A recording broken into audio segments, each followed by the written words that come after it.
علیکم ورحمۃ اللہ وبرکاتہ۔ اعوذ باللہ من الشیطان الرجیم۔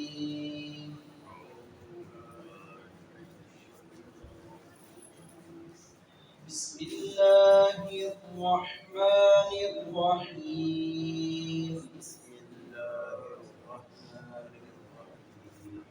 وَأَرْسَلْنَا عَلَيْهِمْ رِيحًا صَرْصَرًا فِي أَيَّامٍ نَحِسَاتٍ لِنُذِيقَهُمْ عَذَابَ الْخِزْيِ فِي الْحَيَاةِ الدُّنْيَا وَلَعَذَابُ الْآخِرَةِ أَخْزَىٰ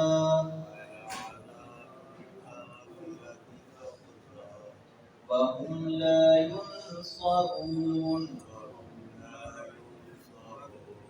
وَأَمَّا ثَمُودُ فَهَدَيْنَاهُمْ فَاسْتَحَبُّوا الْعَمَىٰ عَلَى الْهُدَىٰ فَأَخَذَتْهُمْ صَاعِقَةُ الْعَذَابِ الْهُونِ بِمَا كَانُوا يَكْسِبُونَ۔ قوم عاد کی طرف حضرت ہود علیہ السلام اور قوم ثمود کی طرف حضرت صالح علیہ السلام نبی بنا کر بھیجے گئے۔ تکذیب کرنے والوں نے انتہا کر دی، بڑی ڈٹائی کے ساتھ ان کی مخالفت کی، تو اللہ رب العزت نے ان دونوں قوموں کو، جو اس قوموں میں سے نہ ماننے والے تھے اور اکثریت نہ ماننے والوں کی تھی، اللہ رب العزت نے ذلت والا، رسوائی والا عذاب بھیجا۔ جو یہ بات کہتے تھے کہ ہم بڑے طاقتور ہیں، ہمارے پاس بڑی افرادی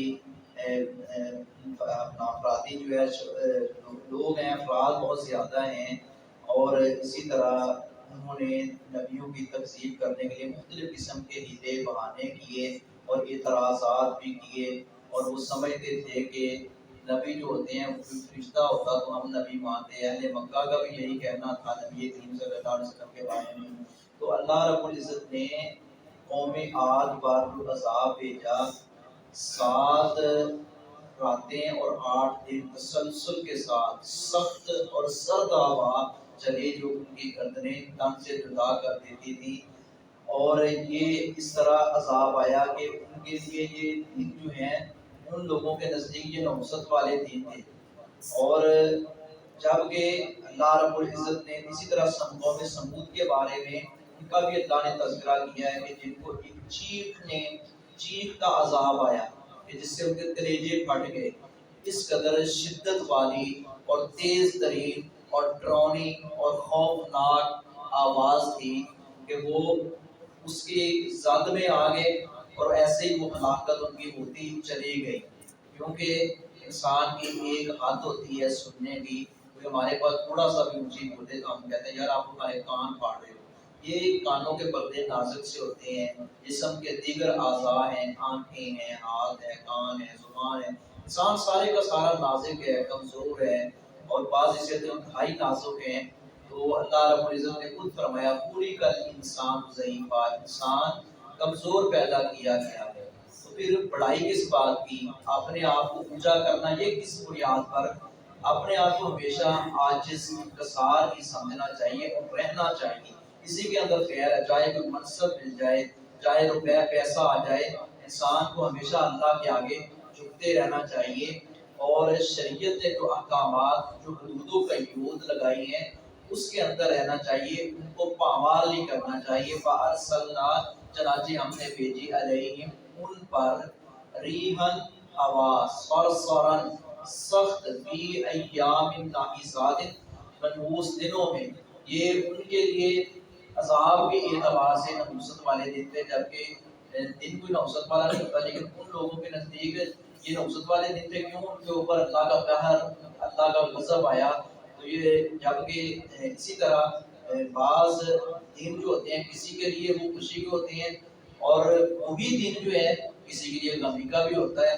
موسیٰ علیہ السلام کو اور ان کے اوپر ایمان لانے والے صحابہ موسیٰ کو جس دن فرعون سے نجات ملی تھی، یہ ان کے لیے کامیابی کا دن تھا، کامرانی کا دن تھا، خوشی کا دن تھا۔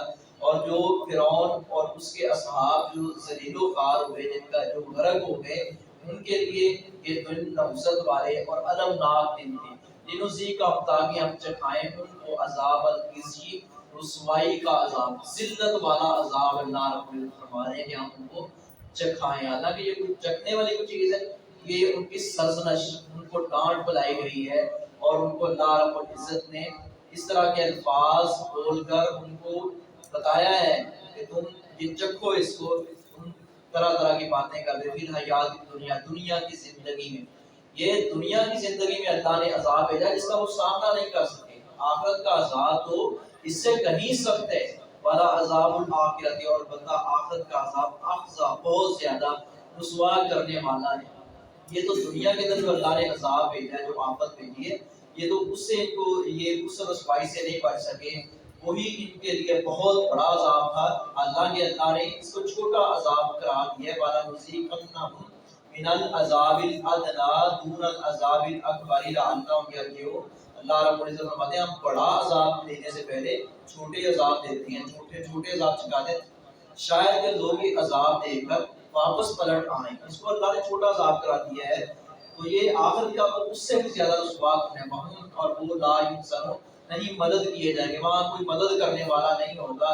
آج جن کو سمجھا جاتا ہے کہ یہ ہمیں بچا لیں گے اور ان کو ہم چند ٹکے دیں اور ان کے مرید بن جائیں، ان کے اوپر نذرانے دیں، یہ ہماری سفارشی بنیں گے، یہ سارے مکر جائیں گے اپنی بات سے۔ ہم نے تو ان کو کہا ہی نہیں تھا، یہ خود گمراہ تھے، ہم نے یہ گمراہی والے راستے کا حکم ہی نہیں دیا تھا۔ وَأَمَّا، اور لیکن سمود، قوم سمود فَهَدَيْنَاهُمْ، تو ہم نے رہنمائی کی ان کی، فَاسْتَحَبُّوا الْعَمَىٰ، پھر انہوں نے پسند کیا اندھے پن، بینائی بظاہر تھی لیکن انہوں نے جب آنکھوں نے حق قبول نہیں کرنا، پھر وہ آنکھیں جو ہیں وہ بینائی والی نہیں ہے، وہ ایسا بندہ نابینا ہے جو حق کو قبول نہیں کرتا۔ اللہ رب العزت کیا اس بندے کی آنکھوں کی کوئی قدر و قیمت، کوئی ویلیو نہیں، اور پوچھا جائے گا کہ یہ آنکھیں اللہ نے تجھے یہ نعمت دی، تو نے اس سے حق دیکھا بھی پھر انکار کیوں کیا ہے؟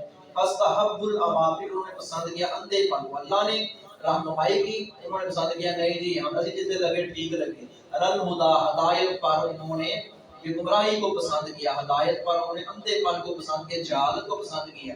فاخذتهم، پھر پکڑ لیا ان کو صاعقۃ العذاب الہون، رسوائی کے عذاب کی کڑک نے، رسوائی کے عذاب کی کڑک نے، اس شدت نے، اس چیخ نے ان کو آ کر پکڑ لیا، بے با سبب اس کے کان یکسبون، جو تھے وہ کماتے، جو ان کے سیاہ کرتوت انہوں نے کیے تھے، ڈھونڈے تھے، کمائے تھے، اسی وجہ سے اللہ رب العزت نے ان پر عذاب بھیجا۔ مگر اللہ کسی پر ظلم نہیں کرتا، اللہ تو چاہتا ہے کہ سارے ہدایت یافتہ بن جائیں، سارے جنتی بن جائیں، سارے کے سارے کامیاب ہو جائیں، لیکن یہ اس قدر ہٹ درم، متعصب اور ضدی تھے، پھر اللہ رب العزت نے ان کے کیے ہوا کا بدلہ دیا۔ اللہ ہمیں ایسی رسوائی سے محفوظ رکھے۔